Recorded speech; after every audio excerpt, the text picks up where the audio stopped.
With Professor Seralini from France, who is arguably one of the most important scientists of our time. And I say that because food impacts everyone around the world. And you have done experiments on GMOs and pesticides, which are in our food, on animals. Can you tell us, please, what did you find? First of all, we did some experiments on human cells, on embryonic human cells and babies and children, and also on families of patients, and also on animals. So we correlated all the results. We've been today the group that has published the most on the effect on health of GMOs and associated pesticides on these three kind of topics. And we've worked on detoxification also with plants, with organic plants, aromas. So what we found when we tested at very low level Roundup, which is a major pesticide on earth, used with 80% of edible GMOs, we found that this was giving to adults mammary tumors, but also malformations in the kidneys and in the livers, and an inversion of sexual hormones. Rats do not have much allergies and all this kind of disease, but they had also some problems in the intestine. And we found that this was due to the low levels of Roundup inside the GMOs, because you can bring that by the water, by the air, or by the food with the GMOs. And this is, if you have the three things together, then you get to be sick. Because it's a very toxic compound, and we've discovered that in Roundup it was not the glyphosate the most toxic, but that they are hidden poisons that are not declared as active ingredients, that are declared as inert, and that's a fraud, and that are even 1,000 times more toxic than glyphosate, which is a good marker. You can measure that in urine or in the blood or in the milk. However, you should know that they are at least 2 to 3 times more products that are 1,000 times more toxic associated with glyphosate. Yeah, so what you're saying is that we're so concerned about the toxicity of glyphosate, but the co-formulants that are in the product, the other ingredients that are in the product that are not tested, are actually 1,000 times more toxic. That's right, and they are even more endocrine disrupting, so they imbalance the sexual hormones and other hormones at non-toxic levels, if you have only a little bit. So, and that means endocrine disruptors means it can harm or halt the development of a fetus. Yes, and of the hormones, of course. And the hormones, which could have lifelong effects. The brain, the sexual reproductive system, etc. So what we have found is that these compounds are in fact corrosive detergents made from burned petroleum, and they are added to most pesticides.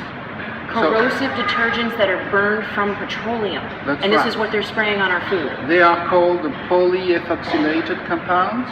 Okay. And I'm going to trust you on that. And it's a long chain of carbon which allows the pesticides not only to enter the membranes but to bioaccumulate in the body. To bioaccumulate in the body. Would that mean collect in breast milk and bone marrow and Yes. kidneys and livers? You know, if it's in the milk, if it's in the breast, Yeah. and if these pollutants are in breast, they are not alone. They can give some nodules and tumors and maybe cancers, and we should get rid of that. So there are several possibilities. The first possibility is to avoid, of course, the pesticide food. What I call the pesticide food is a regular food treated with a lot of pesticides or GMOs. We should know that 100% of edible agricultural GMOs are just pesticide plants designed either to absorb Roundup for 80% of those, like Roundup Ready soya or Roundup Ready corn. They are not resistant to it, they absorb it and they live with it, they are tolerant to it, like Monsanto says, in fact. And it doesn't wash off, does it? It doesn't wash off because it's inside the cells. So you eat it as a nutrient, Right. you know, and Then there are the so-called BT plants, like the BT corn, and we tested that also on the long term. And you have a new study about the BT corn and cows. That's right. What did you find?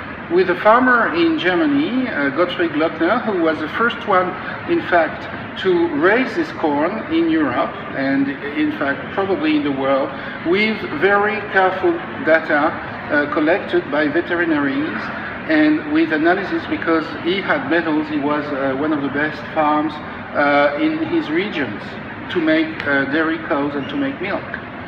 And after 2 years, nourishing these animals with the BT corn, when it reached 40% of the diet, he had some paralysis in the cows, he had some problems, epithelial problems, so the nose and the tongue became dry, and he also had, and we analyzed that he had some kidney problems together with probably liver problems.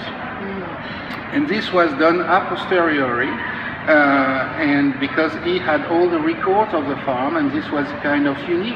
Yeah. He was raising the corn on the farm and giving that in the silage, without cooking that, giving that in the silage to the animals. And there was no bacteria or virus found.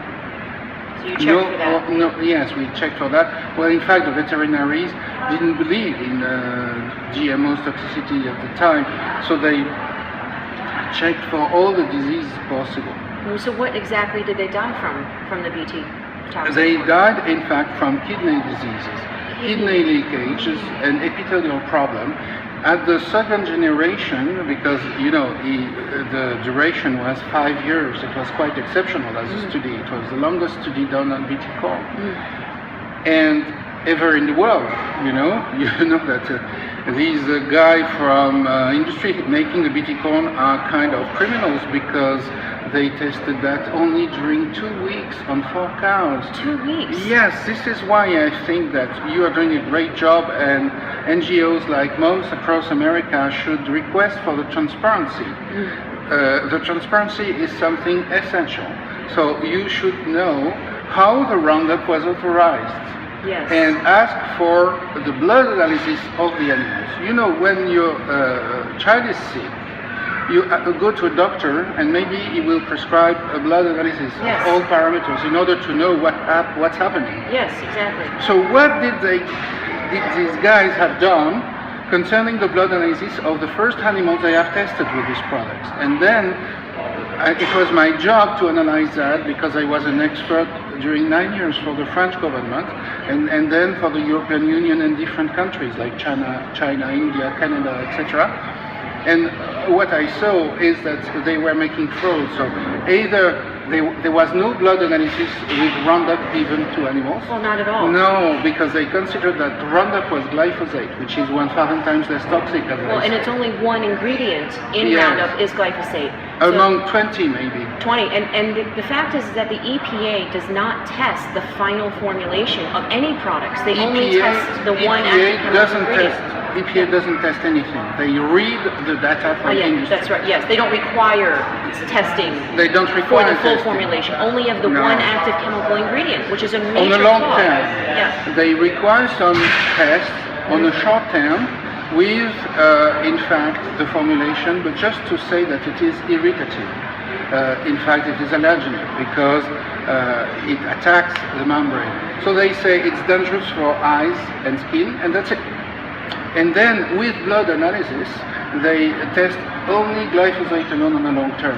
So mountains across America should realize that, requesting the data either from the company or from the government or from the elected people. They are all responsible for that. Well, I actually did request the Freedom of Information Act, all the tests that they had on Roundup or glyphosate. Yeah, don't request glyphosate alone, because this is the trick that they have to make it to make it authorized. Right. Okay. So request the product as it is sold, as it is used on which would make sense, wouldn't it? Wouldn't it make sense that our the products that are sold on the counter for anyone to use would actually be tested and be proven safe? And the fact is that they're not. That's right. And then with Roundup alone, just you will see that there are no blood analysis in the animals, and then you will see that even the products in Roundup are treated as confidential by this company. So you know, they are in their kingdom.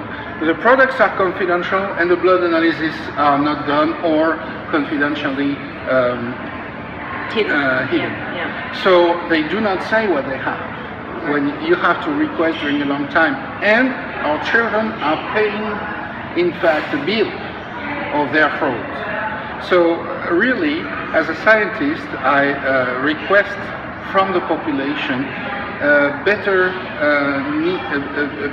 attack to have the raw data, because then any medical doctor can compare the blood analysis to what the children have, or the people in general, not only the children, because it hurts also the adults. So I think we have hope if, instead of asking, let's say, to retract the product in the first instance, because they will never do that if they do not have scientific data. So what would you say to the people who say, I've been eating GMO foods all my life, I don't have tumors coming out of my neck or my chest like these rats, or I've been feeding my cows GMO corn and they're not developing any problems? What do you say to that? Well, they do not have published anything, they do not have shown anything, they are just talking, they are just advertising. Because there are a lot of cows sick, in fact, in the industrial agriculture, but they do not know that, and they do not even know in North America what they are fed from, because the GMOs are not labeled. So these people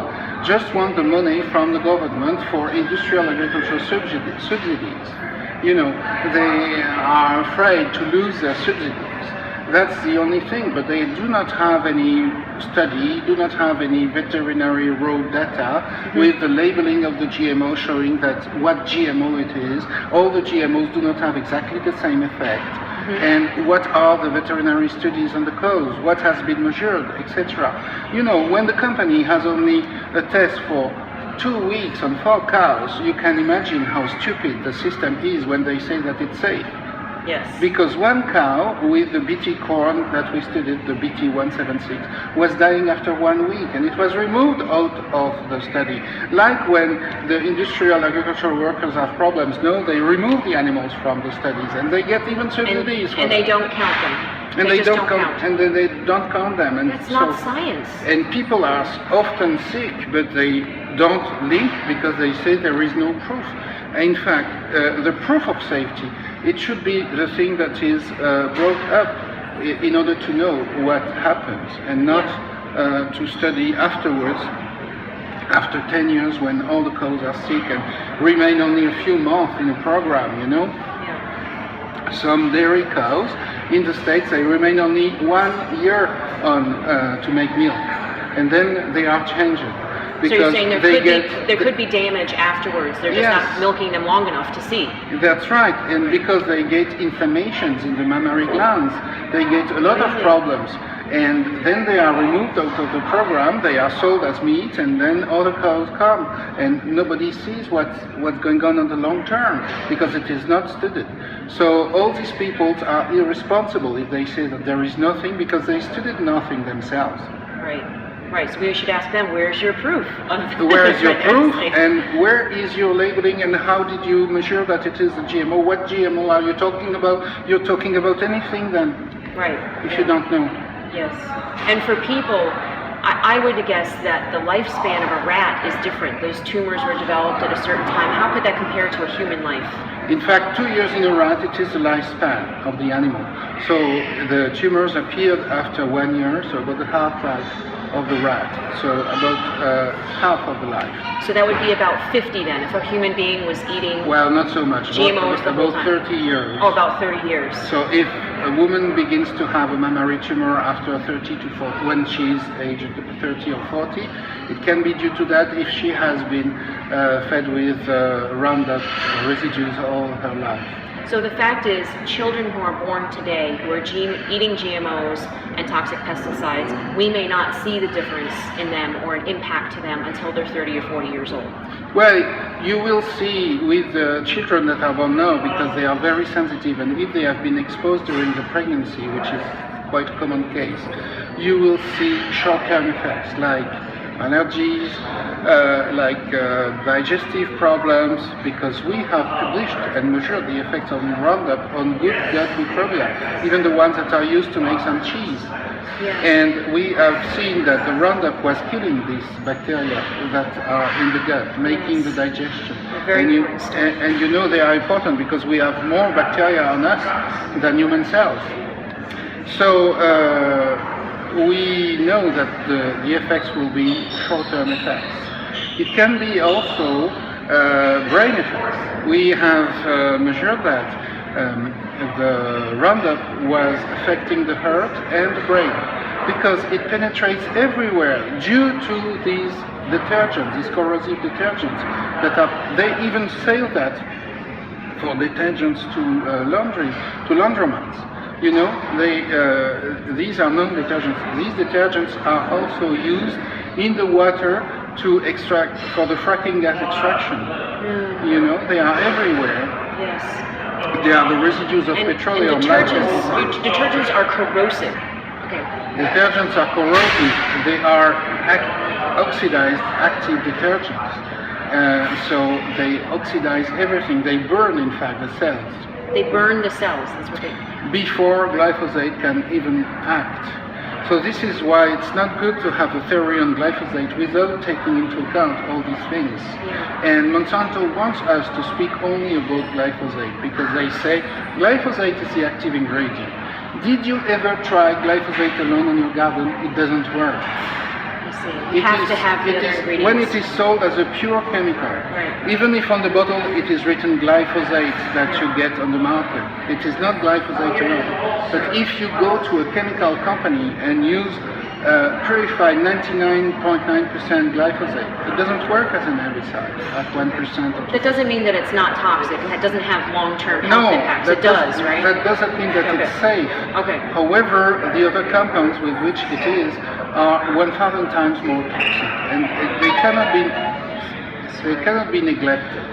Right, they can't. Okay, so the other ingredients, just glyphosate isn't effective by itself, doesn't mean that it's not harmful, though. Is that correct? We tried the toxicity of glyphosate alone. We have it, but maybe at 10%, at levels where it is not in the body alone.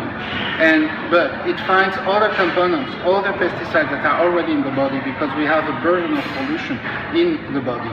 And it finds also other adjuvants, other co-formulants that come from other pesticides, and from vaccines also, and from different things. From vaccines as well. From vaccines also, yeah. So what you're saying is that we eat glyphosate, we have vaccines, maybe there's formaldehyde from our cabinets or fire retardants. There's so many other chemicals. And all that gives a cocktail effect. Right, and they go in our body and they do things which we don't know about. We know about more and more. Oh, you do know? Yes, we know. They form vesicles, oxidative and burning vesicles for the cells, like very detergent soaps. And they open the cells and they allow all the pesticides to bioaccumulate in the body. And these pesticides are in fact spams of cell-cell communication. It is a new concept. They are not only endocrine disruptors, they are also nervous disruptors, so they are the so-called ENDs. ENDs, E-N-D-S, endocrine and nervous system disruptors. Endocrine and nervous disruptors, yes. Yeah. Because in fact they give the end to the body, or they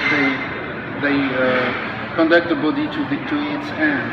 And what they do is that they are spam sticky sand between the cells and inside the cells. And you know why we can stand there? You know why our children can stand up?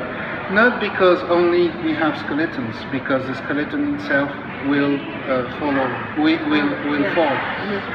Not only because we have nerves and muscles, because if we die, we have nerves and muscles and we don't stand, but because we have the cell-cell communication system, which is 150 million times more sophisticated than the web. And we have two webs, in fact. One is an electric one due to the nervous system, and the other one is a chemical one due to the hormonal system. And these two webs are, in fact, impacted by these pollutants like sand, like spams, or like viruses in the system, but they do not multiply, they bioaccumulate on the long term. So then the body will be impacted by any kind of physiological function. They do enter the brain, they do enter the testes of the glands, they do enter the gut, so they will in fact impact the whole physiological system. And they are done for that, you know. Pesticides are the only product that are toxic, voluntarily toxic, put in this ecosystem to kill some level or another of the ecosystem. With no final formulation testing. With no final formulation testing. It's a complete fraud on the entire world. That's right, but you know these products have been designed for the war. Do you know that? War, yes. Yeah. Do you know that the first pesticides were the gas in the concentration camps? They have been used during the Vietnam War as toxic gases. Gas sarin, which is the most toxic known in the world, used in the Syria war. In fact, this gas sarin was made as a pesticide in the 30s in Germany. So all the chemical companies became rich because of our income tax, because of our money, because you know, all the governments have given a lot of money to the chemical companies in order to make these arms. And to the petroleum companies also. And then they became very rich. So our tax dollars paid for the development of these products. Right, and then the chemical companies donate back to the senators to get them elected. That's and right. It's a whole cycle. It's a and whole the fact toxic is cycle. Is that they've declared war on bugs and weeds, and our children and our loved ones are the collateral damage. That's right. And because they are toxic compounds, they have. It is normal that they have side effects. You know, a good compound like can be some medical drugs. They are known to have side effects. You know? Yes. Yeah. So how can you imagine that a toxic compound designed to be toxic cannot have side effects? This is kind of stupid reasoning. It's kind of stupid, yes. So of course we are bioaccumulating so much since the 50s, so that the whole population has no chronic diseases. And this is more and more visible with the children. Yes, and 1 out of 2 children in America have a chronic illness today. Yeah, and 1 out of 2 males and 1 out of 3 females are expected to get cancer, and yet we're spraying a probable carcinogen on our food. Do you believe it's a probable carcinogen, glyphosate, no. Or do you believe it's a definite carcinogen? First of all, carcinogen is only a little side of its toxic effects. It's only a little bit of it. That's at least only part of our worries. It's a part of the worries. Yeah. Because you know the nervous system disruption is a problem. The hormonal system disruption is also a problem. When you get the immune deficiencies, it's a daily problem. When you get the hormonal disturbances like diabetes or thyroid problems, it's also a problem. So there is not only cancer. So ER or WHO shouldn't look only at the cancer level. They don't, but in fact they focalize. There is a focus on that, which is abnormal. But it is true that they have cited the work. WHO, the World Health Organization, they have cited our papers to say that yes, it is a probable carcinogen, and we know why they say probable, because in fact they compared the epidemiological data and the data with Roundup. We have for sure some cancers like lymphomas and other kind of cancers. There are 700 pending lawsuits in America right I now know. with non-Hodgkin's lymphoma. I am expert for one in California. Excellent, thank you. And they compare that to the glyphosate data alone in vitro, you know, that in vivo that Monsanto has given to them. Right, yes. So they say there is a discrepancy, so it's probable. Right. But we cannot match the data. And they cannot match the data because they do not take into account the co-formulants. The like the NGOs when they claim glyphosate like Monsanto. In fact, if we talk only about glyphosate, we are playing the game of Monsanto. Because we will not be able to... We don't have studies on the other co-formulants, though. I hope you know it wasn't intentional. You don't have studies. That's all we have. We have some on glyphosate. When you have your studies on children, when you have your observation on children, what you are measuring is the Roundup effect. Right, yes, I see that. Because glyphosate is a marker. We can't test for those chemicals, though. We don't have studies. You don't have we don't have the ability to test for those chemicals. You don't have to. You spend too much money doing like something which should be done by Monsanto and the government. Yes, I know that. you should request, Okay. in fact, the raw data, Okay. rat per rat, or kid by kid that has allowed the authorization. Okay. And if they do not exist, then you sue anybody you can, either the company or rather the agency, to have given the authorization without the raw data. Okay. And if they don't want to give that to you because they say it's confidential, you say, okay, so we consider that they do not exist. So you have made a fraud. Because, according to the laws, the effects on health and environment should be public. And the agency think that their conclusion are the effects on the health and environment. So, but we know now from all the mistakes that have been done by the agencies that 80% of the time they are saying bullshit. They do not experiment anything, they just read the companies and they conclude. The companies which stand to benefit from those chemicals are the ones giving them the data. They read that and they believe it, and then they approve it. In fact, when I went to the EPA and spoke with the director, he said, our job is to approve chemicals and to assess the burden which the people and the environment can withstand that chemical. The first thing he said was, our job is to approve chemicals.